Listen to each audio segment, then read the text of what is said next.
Okay, so before this begins, I just want to inform you of the hellscape of hoops that I went through to have this video become a physical object. At first I was planning to make something unsatisfactory, you know, that one factory game that causes you to slowly lose your mind. However, after getting all the footage and writing, recording, and splicing the script, my footage turned out to be corrupted. I thought for a little while and came to the conclusion that the video wouldn't be that good anyway and scrapped it. Okay, 12 hours of work already in the trash. Instead I decided to make something on Purrgatory, just random game I found. Instead of a scripted thing, I was going to make a highlight format thing, so I sat down at 2 AM to record everything. And the next day I was nearly collapsing from sleep deprivation, and I'm pretty sure at least 2 people thought I was just smashed out drunk because I was making a YouTube video of the quality of a 90s educational VHS. And when I finally sat down to cut everything together, oops, I can only record audio files up to 3 hours long in the default Windows recording app while I have 5 hours of video. Fuck you, Microsoft. Audacity is my new friend. Instead of doing what any rational person would do and give up and make a scripted thing, I stuck with my previous plan because I have 2 remaining brain cells fighting for 3rd place. Halfway through editing it, I realized that piecing this together is torture and scrapped everything again. In total, from this I gained an understanding of what videos I could realistically make, broken dreams, and an amount of wasted time I don't even want the knowledge of. So, Purrgatory. Get...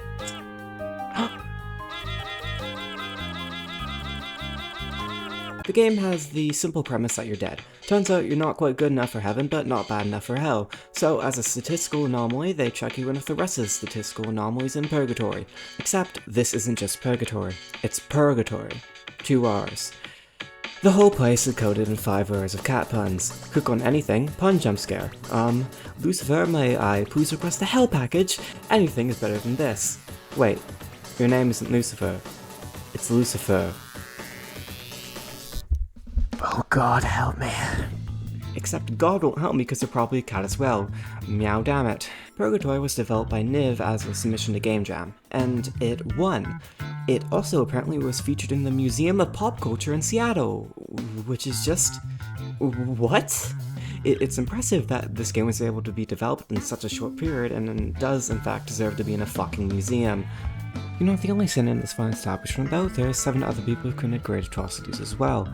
Natalie here is a Tumblr user, which is probably on par with Oliver's body count. The characters are the highlight of this game. All of them are charming, they interact well with each other, and feel like a little bit more effort was put into them than just the standard archetypes of characters you see a lot. I'll go through them one by one. Young-soon is an apathetic blob who sits on the floor eating books and signs.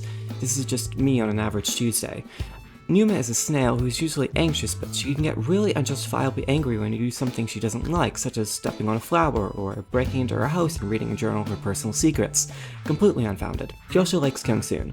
Oliver is smart and smartly reads books. He's also a social recluse who destroyed every one of his real-life relationships, leaving broken all for a research project that ended in vain as he died before ever finishing the thesis. Natalie is a moth who likes drawing and sleeping, but is suffering from art block. Tori was previously a strong businesswoman who did everything to rise in the ranks. She also apparently read Natalie's webcomic, and liked Vine. Sean is a musician who used to live with his partner Danny, and his story goes into the feelings about losing a loved one that you can't get back and wishing desperately to be with them, but knowing it's impossibility. Elijah likes poetry. The story follows your character doing typical protagonist things, come up being able to fix everyone's problems and becoming besties with the main cast in 5 hours, so they've all been alone together for 5 years. You told me that no one got curious it wasn't the only event in Purrgatory and saw the screwdriver by Numa's garden? Not Tori, who dedicated existence to finding a way out, when said defaulted to messing with the electricity? Elijah never thought of the idea to just have an all-in-one convention? Sean didn't think it was worth writing a song even though he had literally nothing else to do? To be fair, all these little things can be said for any other game, even the well-written ones. It's just a choice to make an engaging plot rather than a quote-unquote realistic one. I didn't really think of any of these nitpicks while playing, only on later contemplation. The end of the game happens whenever you want it to. The ending cutscene triggers from entering in Lucifer's phone number and choosing to talk to him. If you're going in blind, you'll need to find his business card in Natalie's library book, which, speaking of, is incredibly confusing. Why does she have his business card? Where did she get it from? What the hell is Natalie doing to have the actual Prince of Hell's phone number? Moving past that very fast, if you're playing for a second time, you can actually input the phone number immediately when you get access to the phone, aka when you get access to the first room. You could end the game without talking to anyone within the first minute or so. However, this influences the ending. Going for a character storyline, basically talking to them to have some sort of resolution, considers that character saved. When you go talk to old Lucy, any character that you saved will go to heaven, the rest stay in Purrgatory. You can get the good ending by saving everyone, which also saves yourself, a neutral one where some characters make it and you're stuck in purgatory with the characters that didn't get picked for the dodgeball team, or you could be an asshole and go with the devil from the beginning, which causes only you to leave and the others to look on very sadly what isn't theirs to obtain. Obtaining, huh? Something that you can obtain with these snow globes that are spread out all across the map.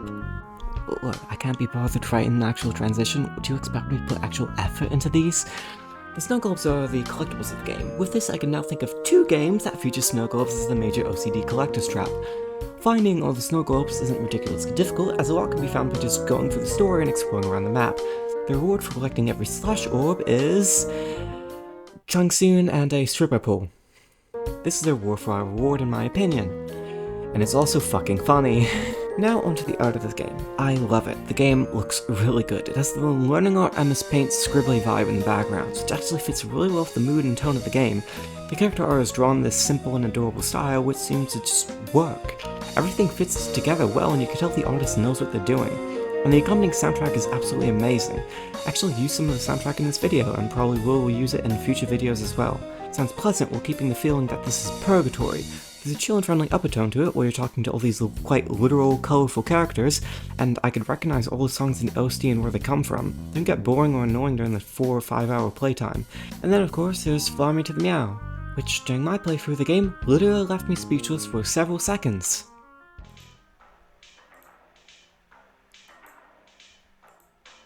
What is the point of the...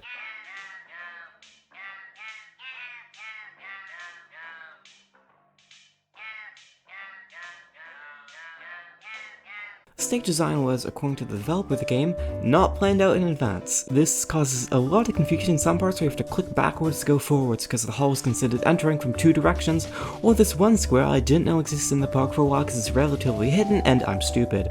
That's my one main grievance. There's a hallway where you have to click backwards. I really enjoyed Purgatory. It's a well-designed visual novel, except for the hallway, and it manages to cultivate this sort of cozy feeling of being stuck in a small building for the unforeseeable future. I found the game through the ending credit song on Spotify, which, after going for the context for it, is a very emotional song. It's kind of hard to play through the game after watching an overview of its entire plot. However, I would still recommend it. You'll probably get some form of enjoyment out of it. I left out a lot of the tiny little gags, and didn't go over everyone's individual stories to prevent the video from being 30 minutes. Because no one's gonna click on a 30-minute video about a game they haven't heard of that has 0 views. Thanks for letting me waste your time on this. Now please leave me alone. Putting everything together, I'm just kinda happy that I'm finally done with this, kinda. I've been working on this for about a month now, weirdly, because it hasn't just been the Purgatory video, it was also the Satisfactory video that mainly took about like 3 weeks to make before I realized that I couldn't even do it because it was corrupted, and I probably could have just recorded new footage for it, but I scrapped it all instead. It's kind of ironic that the video that kind of ends up in Purgatory is the one on Purgatory. Yeah, Purgatory is a really comfy game, kind of, for the time. It was so disorientating, because by the time I finished it, it was 6 AM. Or no, I think it was like 7 AM by the time I finished everything. And so, yeah, it was like an hour or so before I had to just go and do crap. Yeah, I was just basically dead for the entire day. You know, I still was able to do some stuff. I'm so sorry for anyone who just came across me while I was just delirious as all fuck at like 5 PM or so. Still, that day I do remember I stayed up until like 2 AM even after that, because I was just like, if I go to sleep early I waste time. Yeah, thanks for wasting your time on me. I've been a random person on the internet. Have a good day.